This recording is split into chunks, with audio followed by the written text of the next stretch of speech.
Thanks for coming. So, who heard that this class was getting changed just within the last 12 hours? Yeah, like pretty much everybody. Okay. I had a buddy who bet me $20 that I wouldn't start the class by saying, "It's the end of the world." He promised me that he would watch the video. I just did it on video. He owes me $20. It's not actually the end of the world, though. Let's talk about it, okay? COVID-19, we're going to go over some basics today. We're going to get into why this is a big deal, but still not something worth being hysterical about. Then we're going to get into what we can do about it every single day. You ready? Yeah. All right, basics. COVID-19 is a virus. This means it's like a photocopier.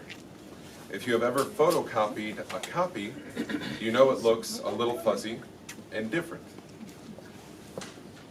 Why do you need to know this? The more people that a virus interacts with, the more likely it is to mutate or behave like a copy of a copy. And this is why large groups of people gathering is a non-optimal situation. So, everybody here, do you know what I mean when I say a copy of a copy? And it's like fuzzy and different? That's what viruses are like. Okay, we're going to talk about that a little bit more today because I want you to understand viruses. But the more people interact with the virus, the more copies of the virus get made, the more copies of copies get made. I think we should also define that this is not a large gathering.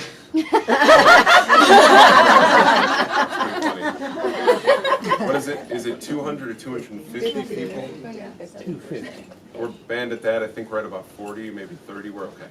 Okay. So I said that. I also want you to know the next basic, which is COVID-19 already has two different forms, COVID-19L and COVID-19S.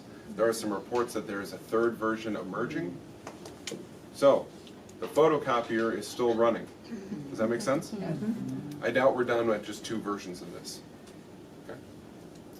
So again, the reason that we've been told to limit our exposure to large groups of people and to spend more time away from groups of people is because the photocopier is still running. Does that make sense? It's not a fear ploy, it's just how viruses work. Okay. Next basic. The virus originated in non-human animals. Humans have never been exposed to this virus before now.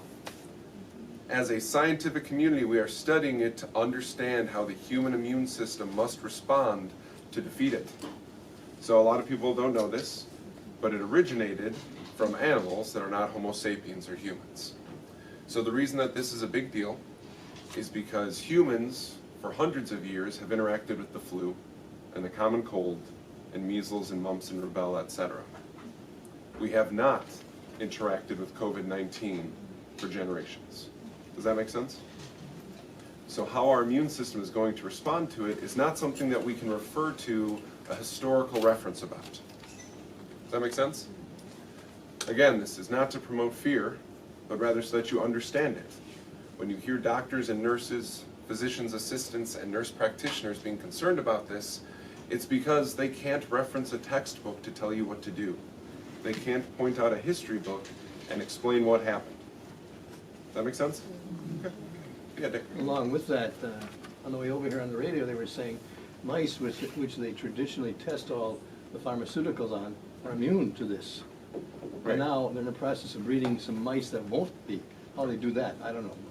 Yeah, that gets into genetics. We're not doing that today. But the question was, they're trying to study the virus by infecting mice, but they're finding that some mice are totally immune to the virus. And that's just what we're seeing in the wild kingdom, because there were bats that had this virus that never developed pneumonia or any further complications after getting the virus. So, that answer your question? Yeah. Next basic. COVID-19 can promote the development of scar tissue in lungs. This is why you may have heard about a 10-second breathing test. The test is to help determine if there is anything interfering with the expansion of lungs, like scar tissue. Scar tissue in the lungs is not a fatal condition until too much accumulates and puts unnecessary strain on the heart. So the more scar tissue a person has in their lungs, the harder their heart has to work. Eventually it could overwhelm the heart, make it too tired, and the heart would go kaput. Okay? Did we all hear of the 10-second breathing test? All right, we're all going to do it. Okay. On your own time, you're going to take a deep breath in, and you're going to count to 10. Okay? The goal is to be able to hold your breath, a deep breath, for 10 seconds. I'm going to do it now also. I'm going to count on my hands so you can know where I'm at.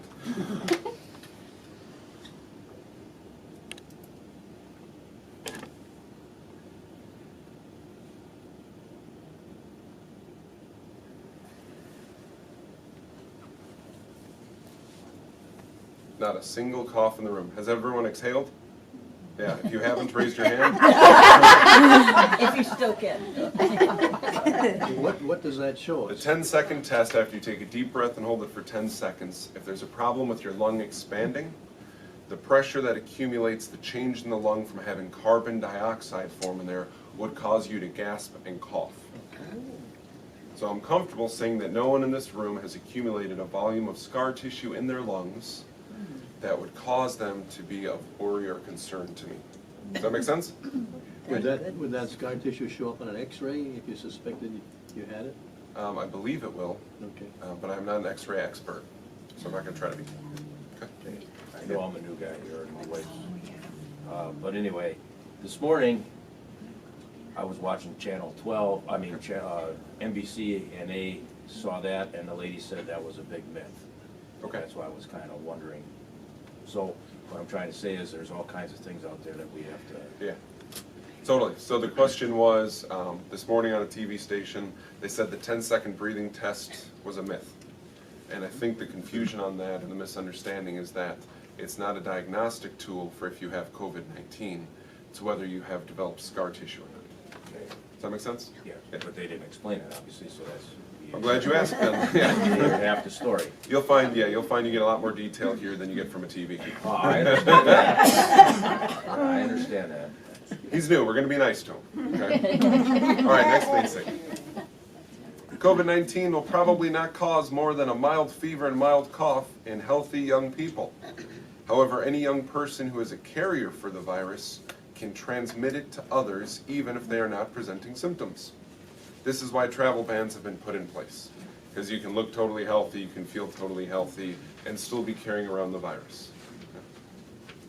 The latest statistics that I've gotten are that the mortality rate from COVID-19 is 15 to 20% of people who become infected when they're above the age of 75. Uh-oh. It's half of that when you go down to 65, and it's less than 2% below that. Okay? So the reason I'm talking to a lot of young people about this is because even if they feel great, they're probably not going to get sick, but when they go visit grandma or grandpa or auntie or uncle, or they volunteer at the nursing home or at church or wherever, they may potentially be passing it on without meaning to. Does that make sense? You said 15 to 20%, is that 70 or 75? 75. Okay, thank you. Yep. And then it's half that when you go down to 65. It's 7 or 8% when you're 65 years old. That's the mortality rate if you get it. Okay. Yeah. What about younger people that might have like asthma or something? They might still be more susceptible if a young person has asthma, but it's very unlikely that the immune would kick into the virus would kick in all of the effect, still because of their age. Good. All the lines beneath there are just for notes as we go forward. You're probably gonna have thoughts and ideas or questions or notes. Come back and write them on there. Okay. Let's flip the page. On the topic of how this spreads, scientists measure the potential spread of a virus with a term called R0. Sometimes it's written like R0, but it's called R0. That term describes how many people one person with the virus will infect before being cured. Oh my God. Wow. We're not going to freak out.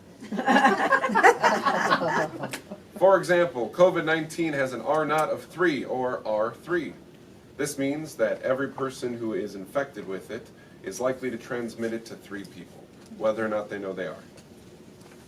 So the transmission of the virus would look like this. One person goes to 3, to 9, to 27, 81, 243, 729, over 2,000, over 6,000, over 19,000, over 59,000, over 177,000, 531,000. Draw a line underneath 5,000, or thank you, 531,441. Draw a line under there. And then 1 million, 4 million, 14 million. All right, I'm going to come back to why I had you draw that line in just a couple of sentences, okay? In 15 stages of transmission, 14.3 million people got infected.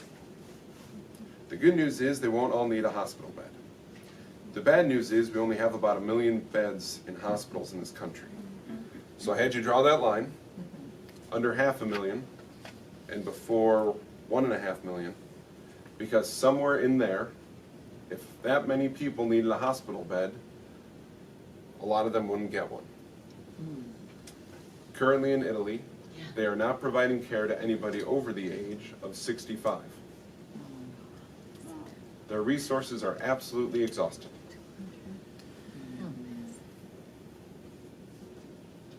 So that's why, when they say no big groups, and stay in your house as much as you can, even though we'll miss you, it's a good idea.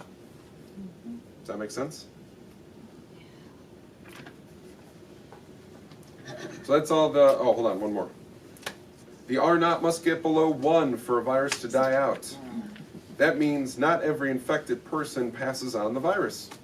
A well-nourished body using the tools outlined herein is the best way to weaken and ultimately destroy COVID-19.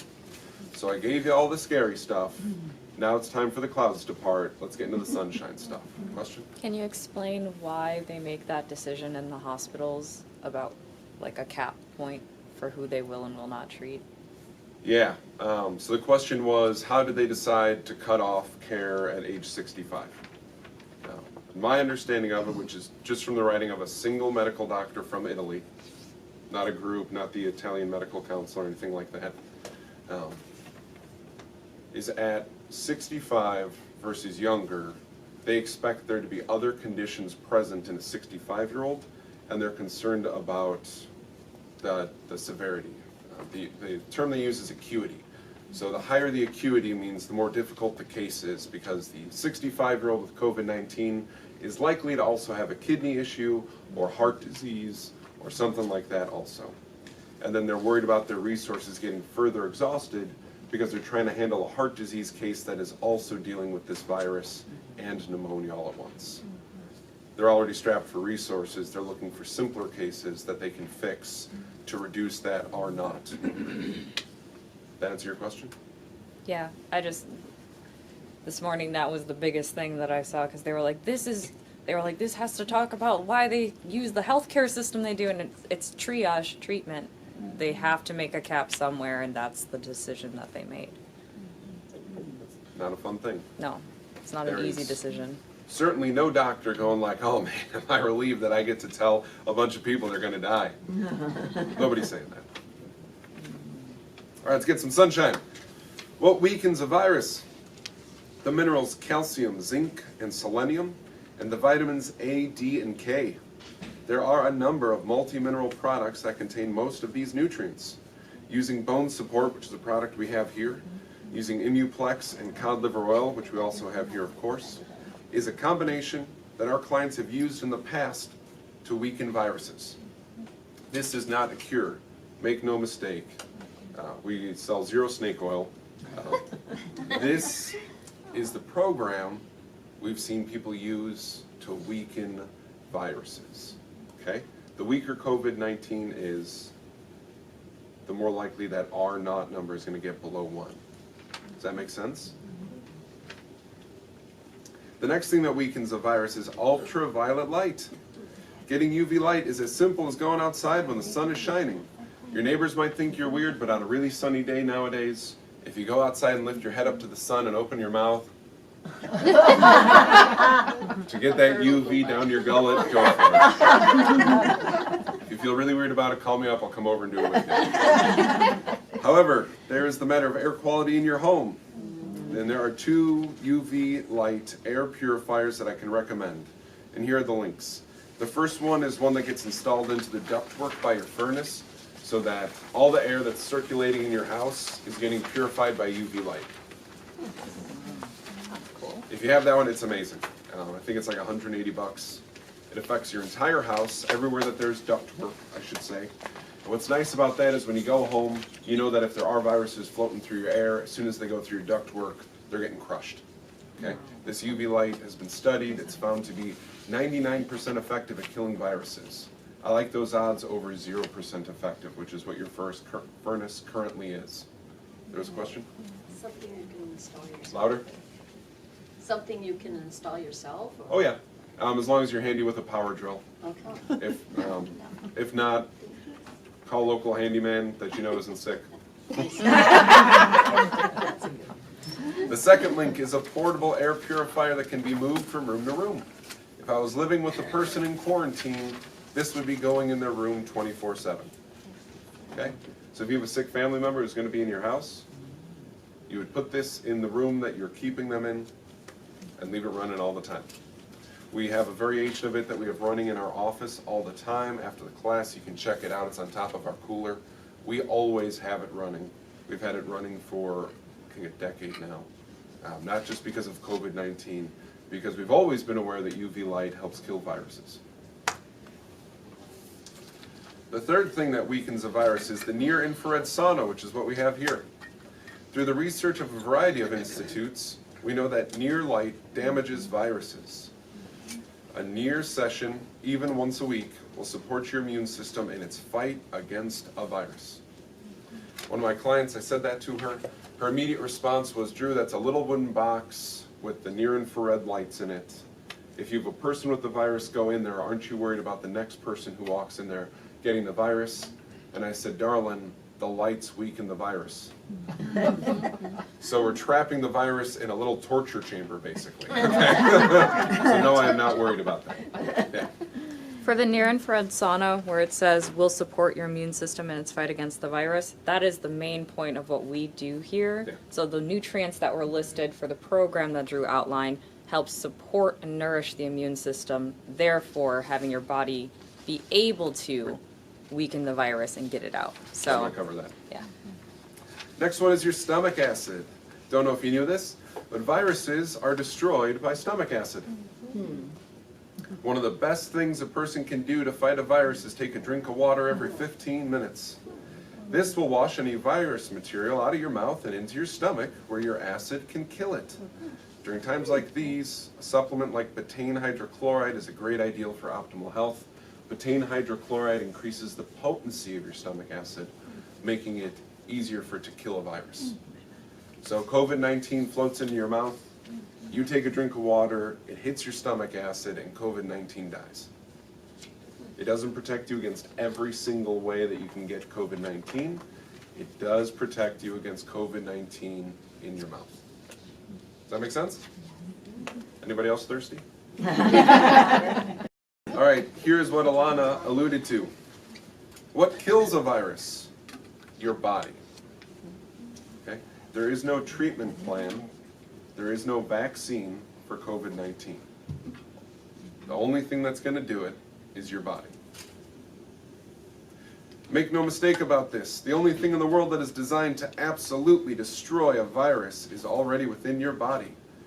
However, if you eat donuts and ice cream, skip your supplements, or partake in any other behaviors that we know are not ideal for human health, your body will not be able to kick virus butt like it is designed to.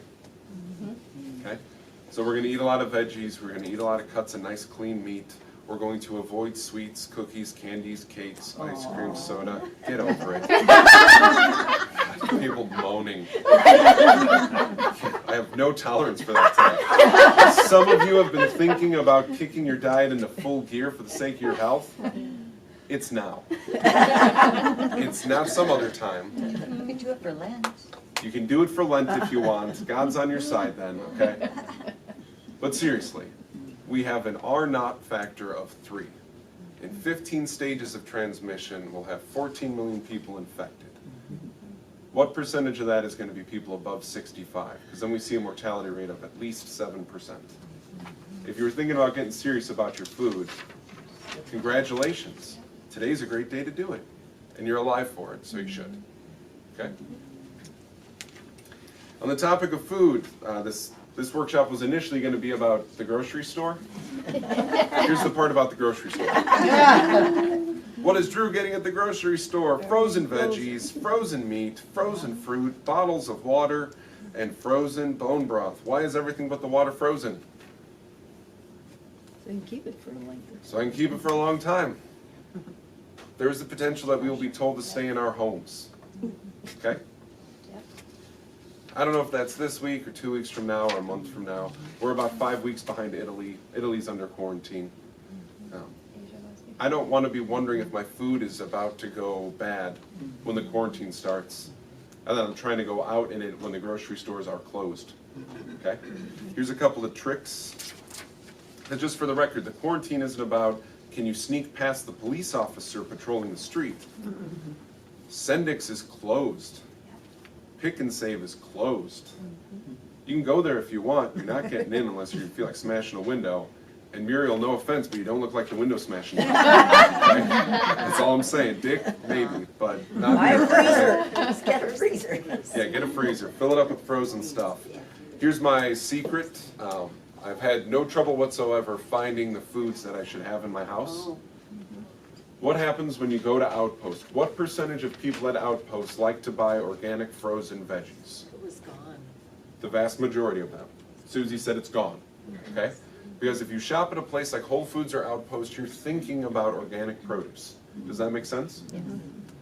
The average person, no offense, who shops at Piggly Wiggly is less likely to be interested in organic produce than the person shopping at Whole Foods. Does that make sense? I went and I had no problem getting $60 worth of frozen organic vegetables at Piggly Wiggly. They were stocked front to back. Right. I went back the next day because I was buying some water. They were restocked. Because people don't think Piggly Wiggly for their organic frozen produce. So instead of panicking about toilet paper, Yeah. let's go shopping for the food we need to eat. Okay? Does that make sense? No, Pick and Save is really up their organic Oh, yeah. lines of foods. You Absolutely. get a lot of good things at Pick Even and So Save. pick and save. Aldi All has these, yes, good organic Aldi's too. food now. All I'm of going these to Trader places. Joe after this. Trader Joe, a lot of people are thinking organic there already. Target. Target, Oh, That's Target. right, Piggly Target Wiggly, too. Pick and Save, Almost everybody Sendix, all does. these places, you can find your organic frozen foods that you want. Right. Because the average person there is less interested in that stuff compared to Whole Foods and Outpost.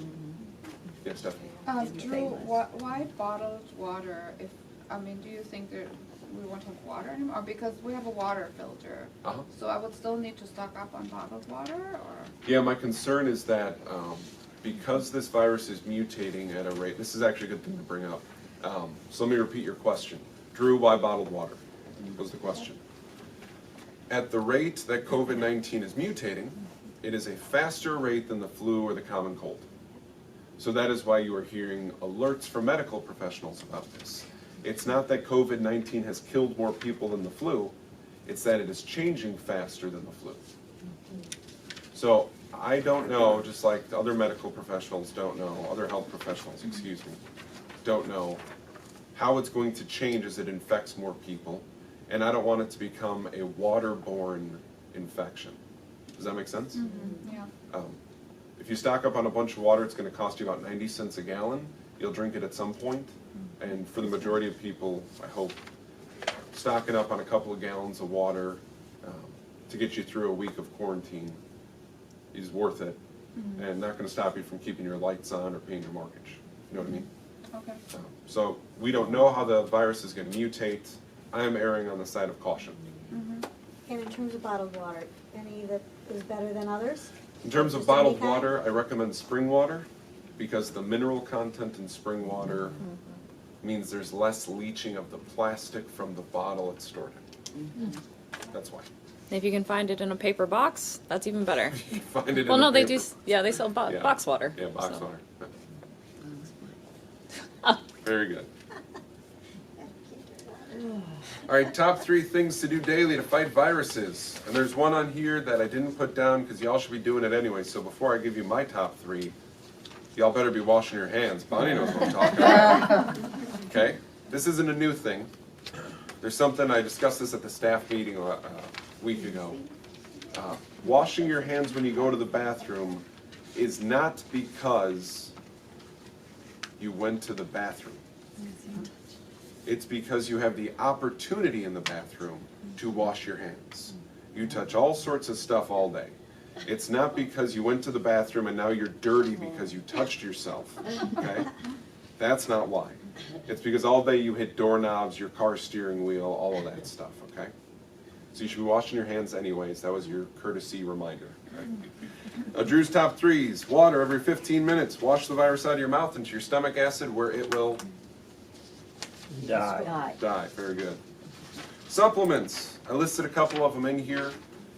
All across our great nation right now, people are buying up the same supplements that I recommended to you. Okay? So it's very likely that we will run low at some point. Okay? We're also going to tell you a lot of the supplements that you can only get 1 bottle of it, because the bottle has 150 pills in it. So that's a supply of almost 3 months for one person. Okay? If supplement A that I recommend for you runs out, I've written down a list of what I recommend as Plan B. And if B runs out, I have a Plan C for you. And just so you know, if C runs out, I have a Plan D for you. And D is my favorite letter in the alphabet for a couple of reasons. But I have a Plan E also, and we have a Plan F. So we're not doing hysteria here, okay? If you're interested in some supplements today, we got a whole bunch that'll help you. If we sell you only 1 per person, it's because we care about all of you, not just one of you. That make sense? Okay? We're not doing the hysteria thing. And then the third thing is UV. Go to the link where the air purifiers are, get some fresh air, get some sunshine. I'm really glad that this whole thing isn't going on at the end of December or the beginning of January. It's still Wisconsin, so it's not exactly spring yet. It's still better than January. Okay? All right, I got a little bit of time. What questions are coming to mind? Either about what's in the handout, you've heard it on TV. Yes, Stephanie. My question is, how long does that virus survive on surfaces or It's a great question. clothes or? Yeah. Question outside the was, body? how long does the virus survive? I'll talk about a couple of different mediums. On surfaces, it can survive for up to 3 days. Okay? So that means left totally alone, if there's a little microscopic piece of protein, like the crumb of chicken that fell out of the corner of your mouth and you didn't even see it was so small, and the virus latches onto it, it could survive for 3 days. Now that's as of last week, and the virus is still mutating, so that number might be bigger by now. Might be 4 days, might be 5 days, might be a week. Okay. In a completely sterile environment, the virus doesn't last very long, but none of you exist in a sterile environment. Okay? So if you hear reports about it actually lives shorter, read between the lines or read the details to see if they're talking about in labs where it's sterile. Okay? On your clothing, it'll last for just as long, at least 3 days. In the human body, the most recent measurement of the longest was 4 weeks. So you could be asymptomatic, meaning no symptoms, but still carrying the virus for 4 weeks before your body cures it. So you mean your body, 4 weeks until your body kills the virus, or you don't have, I mean, or would you still carry the virus somehow inside? Or does it completely die off after that? Yeah, that's a really good question. So the question was, does the virus completely die off, or do you still harbor some amount of it? My understanding of viruses is that they never actually leave your body. With COVID-19, the 4-week estimate is where the concentration or the level of it in your body is high enough to mess with somebody else. Does that make sense? For clothing, would washing and drying clothes abate any, like, It would help. Okay. Yeah, washing your clothes makes a big difference. Just, would you add anything besides just your regular laundry? I really like OxyClean. OxyClean promotes oxygen in your water. Viruses hate oxygen. So OxyClean is a great thing to have in your home, also for cleaning surfaces, aside from doing your wash. would the BioClean bleach that we have here work too? Yeah, bleach is another thing that viruses hate. We have a bleach product here. Yeah. I don't understand if it keeps mutating, how Good question. If the virus is going to continually mutate, how are we ever going to stop it? By everybody in this room taking care of their immune system so that when you interact with the virus, your body can weaken it so that it slows down its mutation.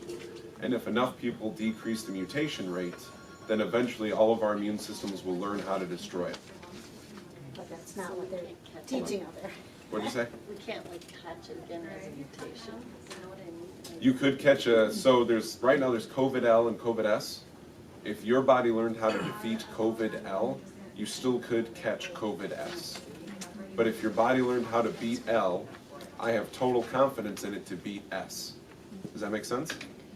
So I want your immune system functioning at full capacity so that whatever form you interact with, you kick its butt. Yeah. You had a question? No, I was gonna say that's not the approach they're going about to try to, stop this, Yeah. which is unfortunate. Yeah. Yeah. Going back to the clothing Yeah. question, would it help to hang your laundry out in the sun to dry? Yeah, because the UV Because of the presence. UV? Yeah. Okay. The benefit was, if we can, and when we dry our clothes, should we hang them outside to get some sunlight on them? Absolutely. Yeah, Dick. This virus is a respiratory disease, but you've got to use bone support. How do the two relate? Great question. So one of the supplement recommendations was bone support. And primarily COVID-19 affects us in terms of respiratory health. Bone support has the minerals like calcium, selenium, and zinc in it that will help your immune system function in any part of your body, including your respiratory system. Another comment, you talk a lot about washing your hands. Yeah, And you wash your hands, they say for 20 seconds minimum yeah, in hot water. The first thing you do is reach for the faucet you touched yeah, with dirty hands yeah, to turn the water off. Now, you've reinfected yourself instantly. yeah, I can address that. So the concern was, let's say I do a great job washing my hands like I'm supposed to, and then I touch the faucet that's dirty afterwards. So preferably you'll get a paper towel ready before you wash your hands, have it sitting there waiting, and you'll use the paper towel to grab the faucet.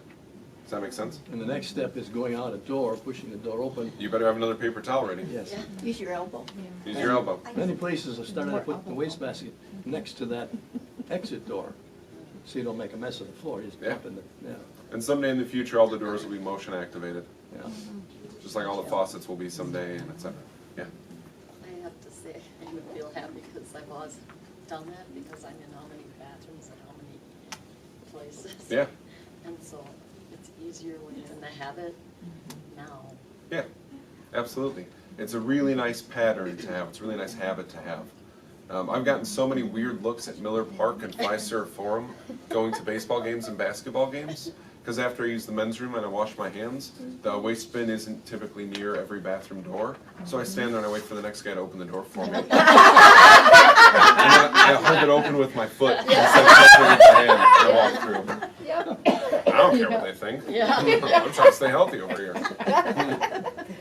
All right, I got time for one more question, then we got to wrap it up. Yeah. You alluded to the fact that we're obviously not at peak yet, but it might Right. come in, what, 3 or 4 weeks? Do you see that happening, and how long will, about, just looking at the way our country operates Yeah. with all of it? So can you give us any kind of an idea? Yeah, Muriel. Keep your chin up. Muriel is pegging me down. I'm very clearly remained exclusively non-political so far. There goes that. All right, so what I alluded to before is that we're about 4 or 5 weeks behind Italy. We see that Switzerland and Germany are about 3 weeks behind Italy. We see that China and Japan are 1 or 2 weeks ahead of Italy. Okay? At the rate that things transmitted in all of those countries, my concern is that chart I gave you, where it went from 1 to 3 to 9 to 27, is a very, very likely. There are a lot of people who are still just calling this a type of flu, and I think that's inappropriate. I think that the hysteria aspect of it and the media focus of this has been on the wrong things. They've been showing pictures of toilet paper shelves out of stock, instead of explaining some of the things that I explained to you today. This is not secret info that I got from some secret source. This is available from medical doctors from countries like China, Japan, and Italy who are writing this stuff and sharing it online so that people can benefit from this.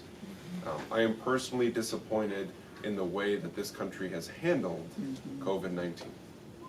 I think there were a number of warning signs and a number of things that could have been put in place to help us have a better response to what we're dealing with right now.